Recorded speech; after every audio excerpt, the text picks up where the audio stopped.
তৃণমূল কংগ্রেসে তিনি প্রথম দিন থেকে তৃণমূল কংগ্রেসটা করেছেন এবং সবার অত্যন্ত প্রিয় আমাদের তৃণমূল কংগ্রেস কর্মী, আগে যুব কংগ্রেসের সভাপতি ছিল। আমি গণেশ ঘোষ, যাকে আপনারা লালিত বলে জানেন, লালিতকে দু চার কথা বলার জন্য অনুরোধ করি। নমস্কার, সবাই উপস্থিত 133 নম্বর ওয়ার্ডের পৌরপিতা মাননীয় রূপক গাঙ্গুলী মহাশয়, উপস্থিত বন্ধু দেবরাজ দত্ত, উপস্থিত তৃণমূল কংগ্রেস ভাই ও বোনেরা, আপনারা জানেন 21শে জুলাই একটা ঐতিহাসিক দিন। এই ঐতিহাসিক দিনে আমরা প্রত্যেকেই ধর্মতলায় জমায়েত হই শহীদদের উদ্দেশ্যে শ্রদ্ধা জানাতে। আমাদের নেত্রী মমতা বন্দ্যোপাধ্যায় ওখানে উপস্থিত থেকে শহীদদের বেদিতে মাল্যদান করে এবং আমরা ওখানে থেকে উপস্থিত হয়ে শহীদদের প্রতি শ্রদ্ধা জানাই। 21শে জুলাই সম্বন্ধে প্রায় প্রত্যেকেই জানা আছে, তাও আমি দু চার কথা আপনাদের বলছি। 21শে জুলাই 1993 সালে মহাগঠনে ডাক দিয়েছিলেন তখন যুব কংগ্রেসের সভানেত্রী ছিলেন মাননীয়া মমতা বন্দ্যোপাধ্যায় মহাশয়। ইস্যু ছিল একটাই, no identity card no vote. এই ইস্যুতে এগিয়েছিলাম আমরা প্রত্যেকেই। তখন আমাদের বয়স প্রায় 17-18 বছর বয়স, আজ থেকে প্রায় 32 বছর আগে ঘটনাটি ঘটেছিল। বামফ্রন্ট সরকার জানত যে মানুষ যদি সচিত্র পরিচয়পত্রের মাধ্যমে যদি ভোট দিতে পারে, তারা আর ক্ষমতায় থাকতে পারবে না। নিজের ভোট যদি নিজে দিতে পারে, তারা পশ্চিমবঙ্গ থেকে বিতাড়িত হতে হবে। তাই তখন মুখ্যমন্ত্রী ছিলেন জ্যোতি বসু। ওনার নেতৃত্বে পুলিশেরা গুলি চালিয়ে আমাদের মিটিংটাকে ছত্রভঙ্গ করে দিয়েছিল। সেই দিনটা আমরা ভুলবো না, কিভাবে আমরা দৌড়াদৌড়ি এদিক ওদিক করেছিলাম। আমাদের সাধারণ মানুষের আত্মনাদ আমাদের এখনো কানে আসে। রূপক দা সেখানে উপস্থিত ছিল। রূপক দার নেতৃত্বে আমরা ধর্মতলায় জমায়েত হয়েছিলাম। ওই দিনটা একটা কালো দিন। আমাদের যুব কংগ্রেসের ডাকে আমরা গেছিলাম, তখন তৃণমূল কংগ্রেস হয়নি। আমাদের 13 জন বন্ধুকে শহীদ হয়েছিল, গুলি করে হত্যা করা হয়েছিল। কিন্তু এই 13 জন শহীদের রক্ত ব্যর্থ হয়নি। আমরা বর্তমানে যখন আমরা যে ভোটটা দিই, তার সচিত্র পরিচয়পত্রের মাধ্যমে আমরা ভোট দিই। আমরা বামফ্রন্ট সরকারের শাসন আমরা দেখেছি, কি অত্যাচার না ওনারা করেছেন আমাদের কর্মীদের প্রতি। আপনারা এই অঞ্চলে যারা থাকেন তারাও জানেন, ওরা এখন সাধু সাজে। আমরা এই অঞ্চলে এসে আমরা ভোট করতে পারতাম না, আমাদের 12টার মধ্যে ভোট শেষ করে দিতে পারবো। আমরা তো তাও এই অঞ্চলের মানুষেরা নিজের ভোট নিজেরা দিতে পারে। বামফ্রন্ট আর বিজেপি এক হয়ে আমাদের হারাবার চেষ্টা করছে। মানুষ জানে যে এদের আসল দিনে, দুঃখের দিনে দেখা যায় না। আমফানের সময় বা করোনার সময় দেখেছেন যে কাদের আপনারা দেখতে পেয়েছেন। আপনারা এলাকায় ভালো করে জানেন, আমরা মানুষের বাড়িতে চাল পৌঁছে দিয়েছি, ওষুধ পৌঁছে দিয়েছি। রূপকদার নেতৃত্বে রূপকদা যেভাবে বলেছে আমরা সেভাবে মানুষের পাশে ছিল। এরা ভ্রান্তবাজি দেবে, মানুষের পাশে এরা কেউ থাকবে না। আপনারা বিজেপি সরকার শুধু ধর্ম নিয়ে দাঙ্গা বাজাচ্ছে এবং আমাদের মধ্যে অশান্তি সৃষ্টি করছে, হিন্দু মুসলমানের মধ্যে রাইট লাগাবার চেষ্টা করছে। তাই বিজেপি সরকারকে ভুলেও আপনারা চিন্তা করবেন না। আপনারা তৃণমূল সময় জমানায় আপনারা সুখে আছেন, শান্তিতে আছেন, এই দিনটি আপনারা বজায় রাখবেন। 93 সালের যে ঘটনাটা 13 জন শহীদ হয়েছিলেন সিপিএম এর আমলে, সিপিএম এর বর্বরচিত অত্যাচার, সেই অত্যাচারের থেকে আমরা 13 জন শহীদকে আজও ভুলতে পারিনি। সামনে আমাদের 32 বছর হয়ে গেল, সামনে আমাদের 21শে জুলাই। এই 21শে জুলাই আমরা সবাই মিলে যাব, কিন্তু শৃঙ্খলা এবং শৃঙ্খলার মধ্য দিয়ে যাব। ম্যাক্সের সামনে আমাদের গাড়ি থাকবে। আমাদের আগের বক্তা দেবরাজ সব বলে দিয়েছে। আর এখানে হিন্দু ভাই ভাই আমাদের যে বিরোধী দলনেতা বলছে, সে একবারও তার যে বহু পেট্রোল পাম্প আছে, সে একবারও ওখানে লিখছে না হিন্দু ভাই ভাই মুসলিমের তেল নাই। এই সাম্প্রদায়িক কথাবার্তা, ওনার কথাবার্তা শুনবেন, আপনাদের মাথা গরম হয়ে যাবে। ওই দিকে নজর দেবেন না। আমরা 21 জুলাই সবাই একসঙ্গে যাব। যে দলাদলি আছে দলাদলি ভুলে রূপকদার সঙ্গে যোগাযোগ রাখুন। রূপকদা যেটা বলবে সেটাই শুনুন। রূপকদা যেভাবে নিয়ে যাবে সেইভাবে যান। মেয়েদের একটু অসুবিধা হয় সকালবেলা যেতে, একটা দিন কষ্ট করুন রূপকদার দিকে তাকিয়ে। আমি দিন 21 জুলাই সকাল সকাল ম্যাক্সের সামনে যাব। রূপকদা গাড়ির ব্যবস্থা করেছে এবং সবাই একটু জলপানিরও ব্যবস্থা রূপকদা করেছে। প্রত্যেকে আমরা যাব, কিন্তু ওটা মাথায় রাখতে হবে ওটা একটা শোকের দিন। ওই দিন আনন্দ উৎসব হা হি করে যাওয়াটা ঠিক না। প্রত্যেকের আমাদের যাওয়া উচিত। দিনটা কিন্তু শোকের। 32 বছর ধরে এই শোক চলছে। যতদিন আমরা বেঁচে থাকবো এই দিনটাকে ভুলতে পারবো না। ওই দিনটায় কেউ কোনো নোংরামি করবেন না। প্রত্যেকে মিলেমিশে আমরা ওই দিন যাব। আমাদের প্রধান বক্তা মহোদয়াজির বক্তব্য শুনবো। মহোদয়াজির বক্তব্য শুনতে ধীরে ধীরে শৃঙ্খলা রেখে আমরা বাড়ি ফিরে আসবো। এই বলে আমার বক্তব্য শেষ করলাম। তাপসকে অনেক ধন্যবাদ। এবার আপনাদের সামনে বক্তব্য রাখবেন এই পপুলেশন কলোনির একজন আমাদের যুবক অর্ঘ সেনগুপ্ত। তাকে দু চার কথা বলার জন্য অর্ঘ পারামানিক করে।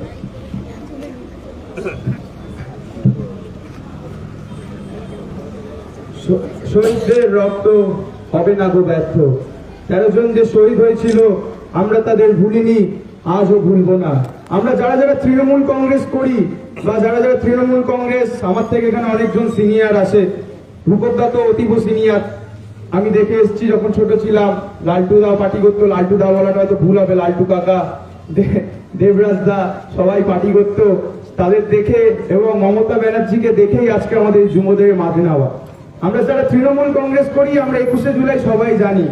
1993 সালে কি হয়েছিল আমরা সবাই জানি।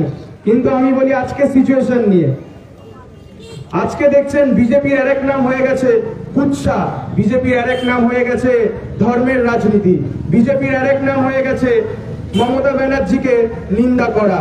দেখবেন যখনই কিছু হচ্ছে কথায় কথায় খালি বলছে পিসি মাসি। ক্ষমতা যদি থাকে নামটা নিয়ে বলো মমতা ব্যানার্জি, ক্ষমতা যদি থাকে নামটা নিয়ে বলো অভিষেক ব্যানার্জি, ক্ষমতা যদি থাকে নামটা নিয়ে বলো রূপক গাঙ্গুলি।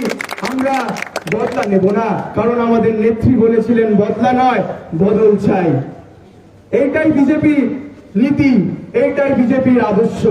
একটু আগে লালটু কাকা বললেন কোভিডের সময়। আচ্ছা আপনারা বলুন তো, আজকে আপনারা টিভির পর্দায় নরেন্দ্র মোদীকে বড় বড় ভাষণ দিতে শুনছেন, অমিত শাহকে বড় বড় ভাষণ দিতে শুনছেন। লোডশেডিং এ জেতা নেতা, ঠিক আছে, ডিক্লেয়ার হয়ে গেছিল মমতা ব্যানার্জি জিতে গেছে। কারসাজি করে যিনি জিতেছেন শুভেন্দু অধিকারী বড় বড় বক্তা বড় বড় কথা বলছে, সেকুলারিজম নিয়ে কথা বলছে। আপনারাই বলুন তো, যখন কোভিডের সময় আপনারা টিভির পর্দায় বাংলার অলিগলিতে, বাংলার হাসপাতালের বাইরে, বাংলার বাজারে কাকে পেয়েছিলেন? পরনে সাদা শাড়ি, পায়ে হাওয়াই চটি, 70 বছর বয়সী সেই জননেত্রী মমতা ব্যানার্জি, যে নিজের পরোয়া করেনি, যে সেই কঠিন দিনেও এসি ঘরে বসে পরিচালনা করেনি, রাস্তায় নেমে মানুষের পাশে ছিল। তখন কোথায় ছিল নরেন্দ্র মোদী? কোথায় ছিল অমিত শাহ? জবাব দিতে পারবে? জবাব দেওয়ার কোনো অবস্থা নেই। আমি প্রথমবার আমি দেখছি যে কোনো ডিসিশন রাত্রি 12টার সময় এসে প্রধানমন্ত্রী বলে। আপনাদের সবার মনে আছে ডিমনিটাইজেশন, হঠাৎ করে এসে বলছে কাল থেকে আর 1000-2000 নোট চলবে না, এটি বাতিল হয়ে গেল। নিজের কালারগুলো সাদা করে নিয়েছো তো? বাংলার মানুষ বোকা নয়। বাংলার মানুষকে যতটা বোকা প্রমাণিত করেছো, বাপুকে যতটা বোকা ভাবো অতটা বোকা নয়। ভেবে রেখেছিল হয়তো কারোর বাবা হাসপাতালে ভর্তি, হাসপাতালে হয়তো টাকা নেবে না, ব্যাংকের বাইরে হয়তো লাইন পড়ে যাবে, কি করে আমি এটিএম থেকে টাকা তুলে ব্যাংকে যাব। কত লোক অসুস্থ হয়ে পড়েছিল, সেই দিকে খেয়াল ছিল। কোভিডও সেই বলে নাকি পরিযায়ী শ্রমিক। আচ্ছা আপনারাই বলুন তো, এখানে আমার অনেক যারা বিহার থেকে দাদারা এসছে, আমরা তাদের পরিযায়ী শ্রমিক বলি না? বলি না। আমরা তাদের সাথে কিন্তু একসাথে চলি, কারণ ওইটাই আমাদের নীতি আর ওইটাই আমাদের আদর্শ। আর তাদের বিজেপির আদর্শ কি জানেন?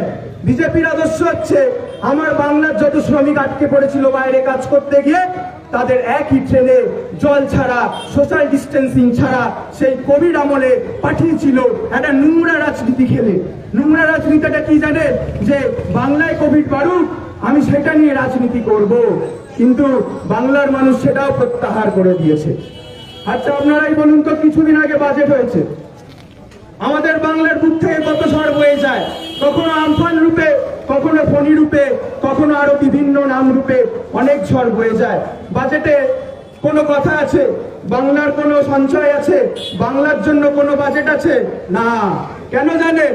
আসলে আগের দুটো টার্মে নরেন্দ্র মোদী ছিল একা 2.0, এখন আসলে ডানা চাই, তাই ডানার প্রতি বাজেটটা হয়ে গেছে। আর সবসময় ধর্ম নিয়ে খেলা, ধর্ম নিয়ে রাজনীতি, সবসময় হিন্দু মুসলিম। আরে আমি তো বলি, হিন্দুত্ব আমার রক্তে নয়, রক্তে আমার মানব ধর্ম। মাথায় রাখবেন, হিন্দুত্ব আমাদের রক্তে নয়, রক্তে আমাদের মানব ধর্ম। প্রত্যেকটাই ধর্ম, সেটি মুসলিম হোক, শিখ হোক, খ্রিস্টান হোক, ইসাই হোক, যাই হোক, সাম্প্রদায়িক মানুষ হোক, প্রত্যেকটাই ধর্ম আমার প্রাণের ধর্ম। আপনারা সবাই দেখেছেন ওষুধের দাম বেড়েছে। একটা লিভ 52 যেটির দাম 100 টাকা ছিল, আজকে 50 টাকা বেড়েছে, 150 টাকা। আজকে যেটি বিপি অ্যাপারেটাস, আজকে যদি কেউ বাড়িতে অসুস্থ থাকে, ব্লাড প্রেশার মাপার জন্য আপনি যদি কিনতে যান, সেটির দাম 300 টাকা বেড়েছে। এর জন্যই আমরা 21শে জুলাই যাব। মাথায় রাখতে হবে, 21শে জুলাই যারা শহীদ হয়েছিল তাদেরকে আমরা স্মরণ করব। সেটি আমাদের কাছে অতি কষ্টের দিন। সেইভাবে বামফ্রন্ট সরকার আমাদের 13 জনকে গুলি করে মেরেছিল। কিন্তু আরেকটি কথাও মাথায় রাখবেন আপনারা, যে রূপক গাঙ্গুলির নেতৃত্বে আমরা ধর্মতলায় যাব এবং ধর্মতলায় গিয়ে মমতা ব্যানার্জির এই বক্তব্য রাখবে, সেটি আমরা শুনবো। মমতা ব্যানার্জি যে স্ট্র্যাটেজি সেট করে দেবে, সেই অনুযায়ী চলবো। আশা করছি আপনারা সবাই আপনাদের কাজ ছেড়ে তাদেরই একটা দিন রূপক গাঙ্গুলির উদ্দেশ্যে, রূপক গাঙ্গুলিকে ভালোবেসে, যে মানুষটি সকাল থেকে রোদ্দুর হোক, বৃষ্টি হোক, ঝড় হোক, আমি প্রত্যেক দিনই দেখেছি। আমার যখন এখানে উদ্বোধন ছিল কালী পুজোর বা দুর্গা পুজোর, হয়তো তিনি কথা বলতে পারছেন না, গলায় মাফলার জড়িয়েও কিন্তু এসছে। যেই দায়িত্ববান মানুষের জন্য আপনারা সবাই মিলে আসবেন, ম্যাক্সের সামনে উপস্থিত হয়ে একসাথে আমরা রূপকদার নেতৃত্বে আমরা ধর্মতলায় যাব। জয় হিন্দ, বন্দে মাতারাম, তৃণমূল কংগ্রেস জিন্দাবাদ, রূপক গাঙ্গুলি জিন্দাবাদ। ধন্যবাদ। এবার আপনাদের সামনে দু এক কথা বলার জন্য, আমি এই অঞ্চলের দীর্ঘদিনের তৃণমূল কংগ্রেস কর্মী। আমার ছোট বয়সের অত্যন্ত কাছের মানুষ ছিল। আমি তাবাকে দু এক কথা বলার জন্য বলছি।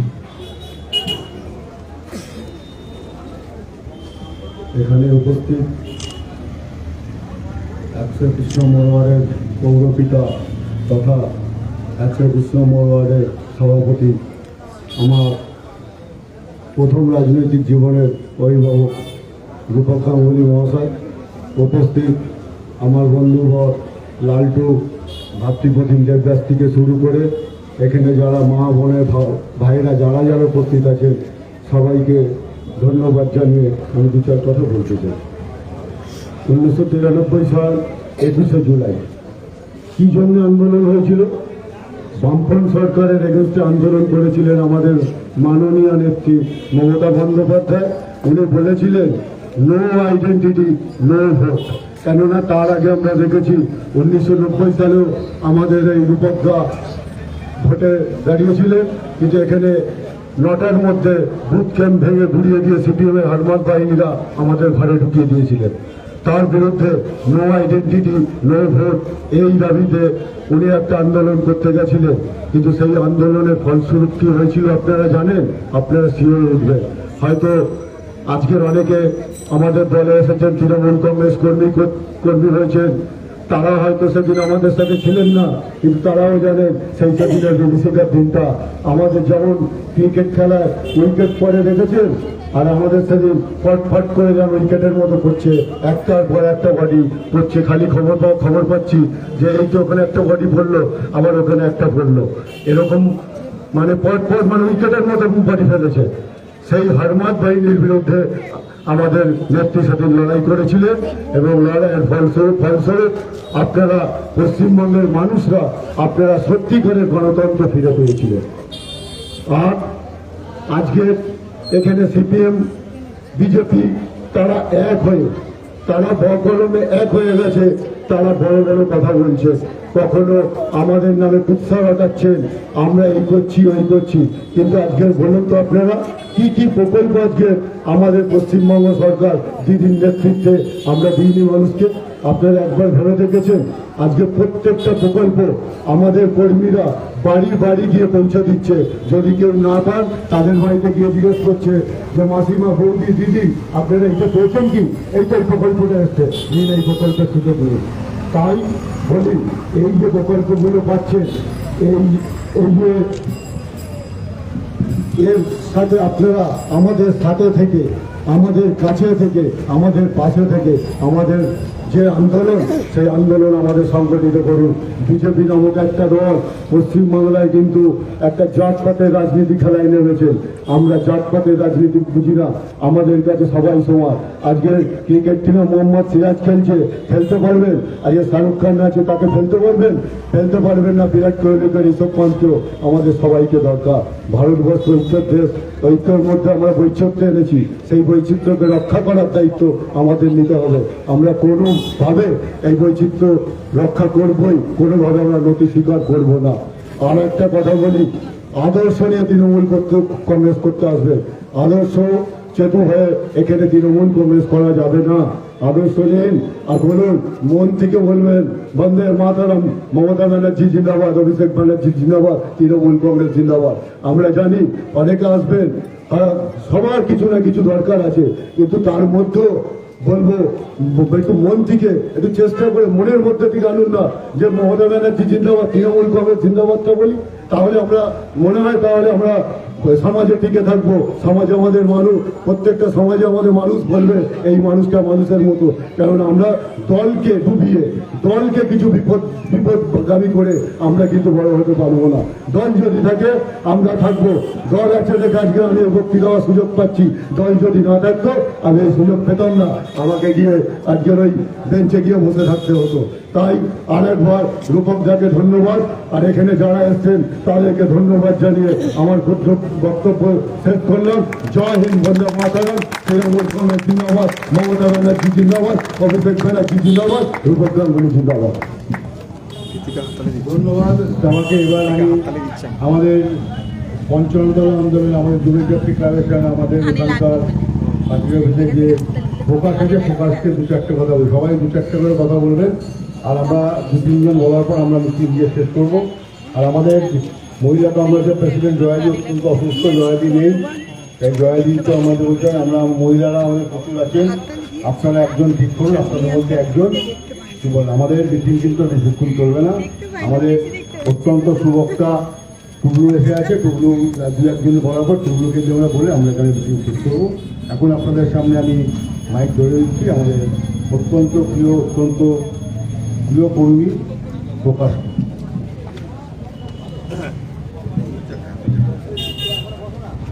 যে অনেক দিন তো হলো 21শে জুলাইকে আমরা বারবার বলি শোক দিবস, মানে আমরা শোক পালন করি। কিন্তু আমি বলছি সত্যি সত্যি যেমন আমাদের 13 জন সৈনিক, আমাদের সহযোদ্ধা মারা গেছেন এবং তাদের জন্য আমরা এতদিন ধরে শোক পালন করছি, কিন্তু আমি মনে করি এই শোকটাকে কনভার্ট করে বুকের মধ্যে আগুন জ্বালিয়ে রাখুন। কেননা এই আগুনটাই আপনাদের 2026-এ কাজ করবে। এমন একটা দল এসছে বিজেপি, অ্যাকচুয়াল আপনারা তো বলবেন যে গুলিটা তো সিপিএম চালিয়েছিল, তাহলে বিজেপির দোষ কি? আপনারা ঠিক ভেবে দেখুন, 2010 সালে 10% ভোট ছিল, 11% ভোট ছিল, 10% ভোট ছিল বিজেপির এবং 38% ভোট ছিল সিপিএম এর। ঠিক উল্টো করে 2021 সালে বিজেপির হয়ে গেল 38% ভোট এবং সিপিএম এর হয়ে গেল 6% ভোট। তার মানে যে হারমানরা এবং যে হারমানদের পুলিশরা গুলি চালিয়েছিল তারা এক্স্যাক্টলি কনভার্ট হয়ে বিজেপিতে চলে গেছে। অতএব এখনকার সেই সিপিএমই এখন সেই বিজেপি হয়ে গেছে। এরকম হিন্দু মুসলিম করে একটি দল যারা লাগাতার পশ্চিমবঙ্গকে বঞ্চনা করে যাচ্ছে, 100 দিনের কাজ থেকে রাস্তাঘাট তৈরি করার টাকা থেকে কোনো কিছু দিচ্ছে না। এবং আমি মা বোনেদের আরেকটা কথা বলে দেব, স্মরণ করিয়ে দেবো যে আপনারা যদি বাইরে কোথাও ঘুরতে যান খুব শীঘ্রই হিন্দি শিখে নিন। কারণ বাংলার বাইরে গিয়ে কেউ যদি বাংলায় কথা বলে তাকে বাংলাদেশি তকমা দিয়ে দেওয়া হচ্ছে এবং এনআরসির আওতায় নিয়ে আসা হচ্ছে। এই কুৎসা বা এই জিনিসগুলোকে যদি রুখতে হয় তাহলে 2026 সালে সবাই মিলে একসাথে ঝাঁপিয়ে পড়তে হবে। আগে ওরা 77খানা সিট পেয়েছিল, কিন্তু যদি 40 টপকাতে না পারে সেই চেষ্টা সবাই মিলে করতে হবে। আর আরেকটা কথা আমি প্রতিবাদ করছি, অনেকেই বলেছেন যে রূপক দাকে দেখে বা রূপক দার কথা শুনে বা রূপক দাকে দেখে আপনারা 21শে জুলাই গান। আমি বলছি না, সত্যি বলুন তো, যদি 13 জনের একজন আমাদের পাড়ার ছেলে হতো তাকে কি আমরা ভুলতে পারতাম? তাই আমি বলছি, নিজের থেকে ওই 13 জনের মৃত্যুকে নিজের মনে আগুন জ্বালিয়ে ওই দিন উপস্থিত হন সবাই সাথে এবং একসাথে শপথ নিন। মমতা ব্যানার্জির সামনে পেছনে গিয়ে সবাই দাঁড়ান এবং ভদ্রমহিলা যেভাবে আমাদের পথ নির্দেশিকা দেবে সেই পথ নির্দেশিকা এগিয়ে চলুন। আমরা রূপক দাকে দেখে যাবো না, রূপক দার সঙ্গে যাব।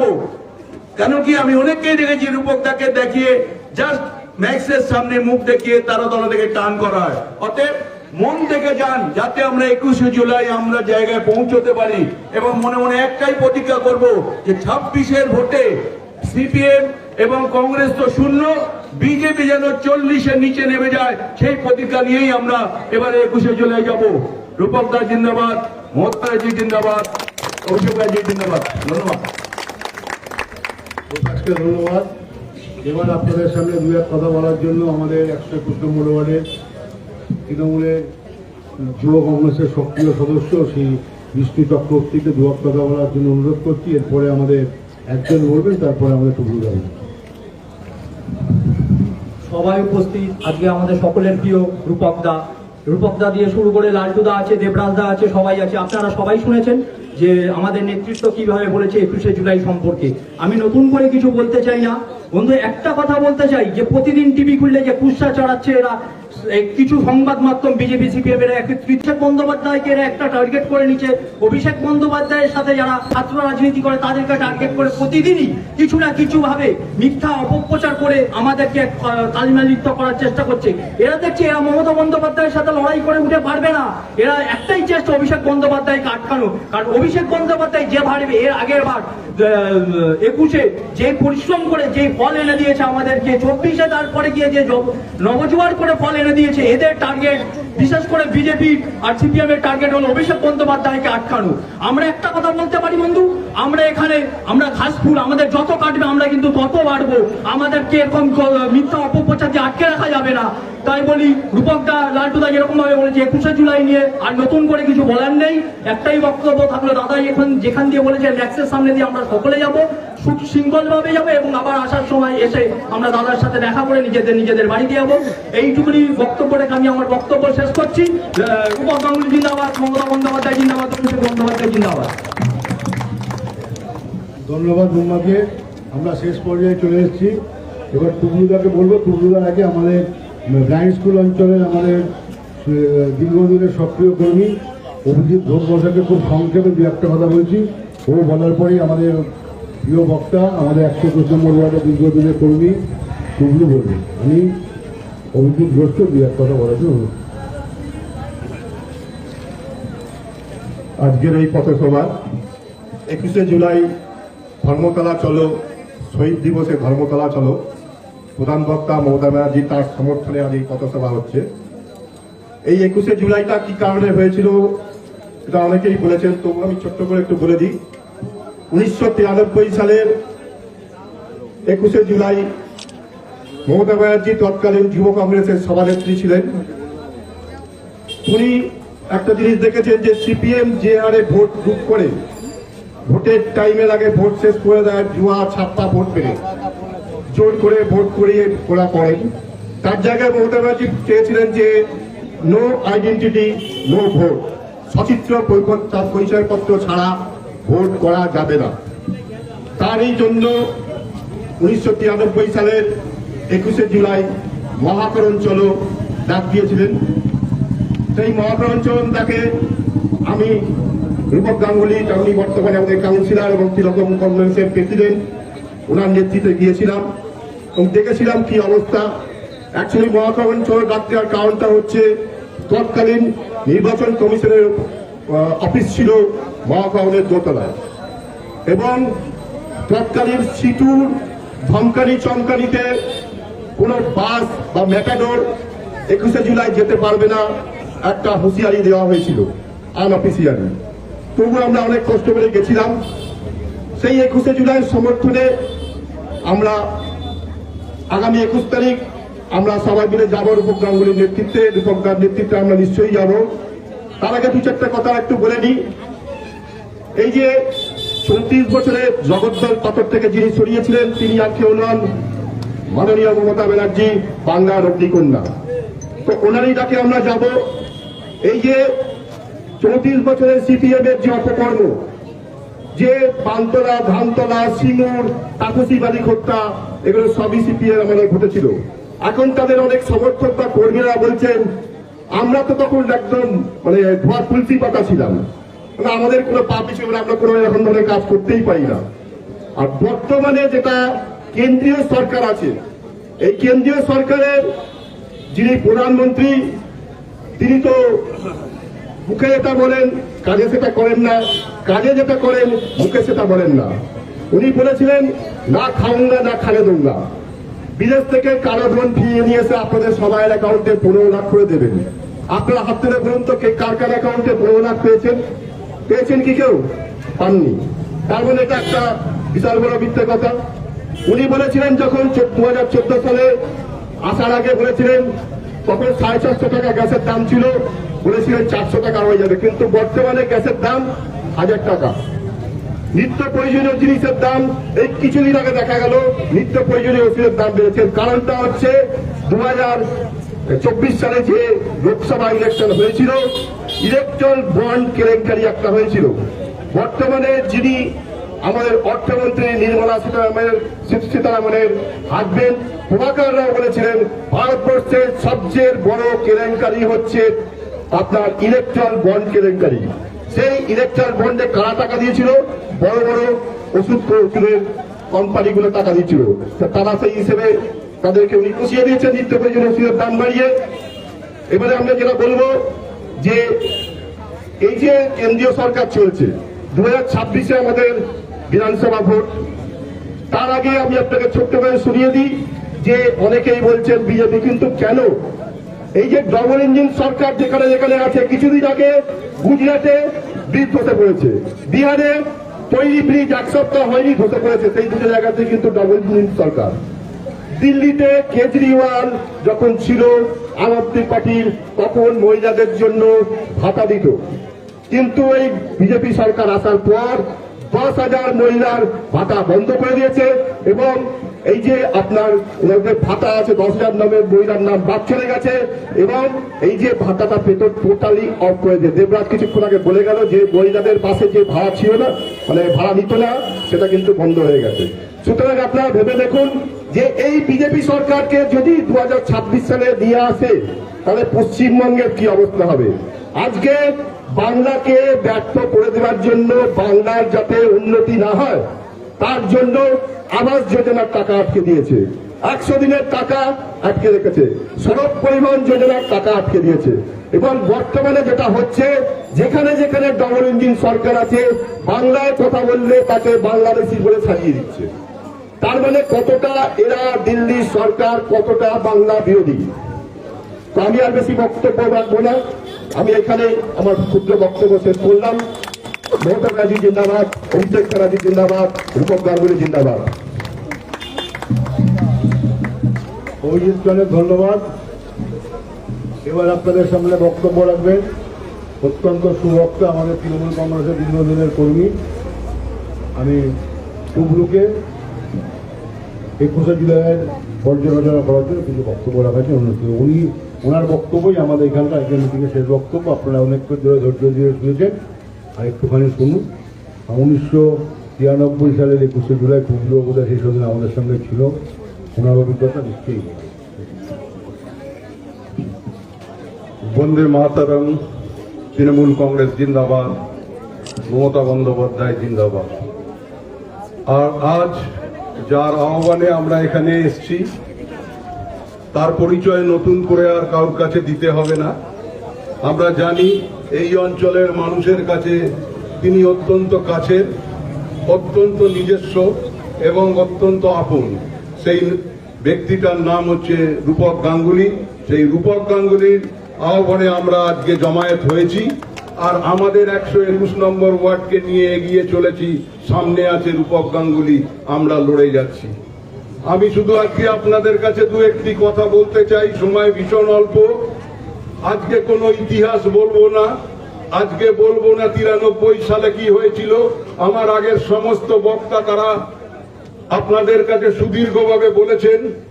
আমি শুধু এই অঞ্চলের মানুষের কাছে আহ্বান করতে এসেছি যে আমার আওয়াজ বা আমাদের আওয়াজ যদি আপনাদের কাছে পৌঁছায়, শুধু এইটুকু বলতে চাই, আমাদের লড়াইটা কিন্তু এখনো শেষ হয়ে যায়নি। বাংলা আজও বঞ্চিত। 93 সালেও বাংলা বঞ্চিত ছিল, তার জন্য মমতা ব্যানার্জি লড়াই করেছিলেন। আর আজও আমরা 2025 সালে দাঁড়িয়ে আজও বাংলা বঞ্চিত, তার জন্য আমাদের লড়াই করতে হচ্ছে। আমরা শুধু আহ্বান করতে আসছি সাধারণ মানুষের কাছে। আমরা জানি ঘরে ঘরে তৃণমূল আছে। আমরা যদি দেখি আজকে হাত তুলতে বলি, সমস্ত অঞ্চলের মানুষ দাঁড়িয়ে হয়তো বলবেন আমিও তৃণমূল করি। তাই তৃণমূল করাটা বড় কথা নয়, তৃণমূলের সমর্থক হওয়াটাও বড় কথা নয়, বঞ্চিত বাংলার পাশে দাঁড়ানোটা বড় কথা। তাই বঞ্চিত বাংলার পাশে দাঁড়ানোর আহ্বান জানিয়ে যে 13টি মানুষ সেদিন শহীদ হয়েছিলেন, সেই 13টি মানুষকে আজও শ্রদ্ধার্ঘ্য দিতে হয়।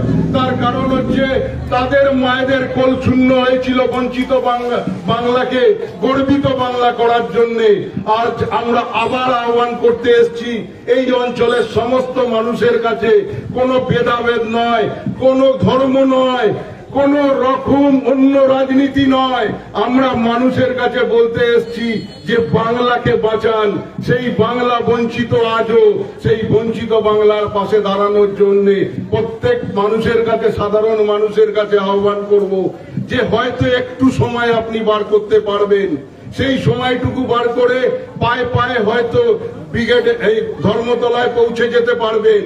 তবু আমি বলি, যারা পারবেন না, অন্তত টিভির পর্দায় বা অন্য কোনো ভাবে দাঁড়িয়ে এই বঞ্চিত বাংলার জন্য আজকের মুখ্যমন্ত্রী যিনি শুধু স্বপ্ন দেখছেন বাংলাকে কিভাবে বাঁচাবেন, কিভাবে সেই দিন 13টা ছেলের প্রাণ দিয়ে তিনি বুকে আগলে রেখেছিলেন, আজও পরিবারগুলোকে বুকে আগলে রাখেন। শ্রদ্ধার্ঘ্য আমরা সেদিন দিতে পারবো যদি সত্যি বাংলাকে আমরা এগিয়ে নিয়ে যাওয়ার জন্য ঐক্যবদ্ধ সংঘবদ্ধ একটা বাংলা করতে পারি। কুৎসা তো চতুর্দিকে চলবে, কারণ কাজ করলেই কুৎসা হবে। তাই আমরা কুৎসাকে ভয় পাই না, আমরা এগিয়ে যেতে চাই। তাই বারবার আপনাদের কাছে আহ্বান করতে চাই, আমাদের এই অঞ্চলের সমস্ত মানুষের কাছে, মা বোনদের কাছে আহ্বান করতে চাই, 21শে জুলাই একটু সময় বার করুন। আমাদের সাথে যেতে হবে না, টিভির পর্দায় চোখ রেখে শুধু শুনুন বঞ্চিত বাংলাকে এগিয়ে নিয়ে যাওয়ার স্বপ্ন যে মানুষটি দেখাচ্ছে, তার পাশে আমরা দাঁড়িয়ে এই বাংলাকে বাঁচাই। এই বলেই আপনাদের সকলকে ধন্যবাদ জানিয়ে আমি আমার বক্তব্য শেষ করলাম। বন্দে মাতরম।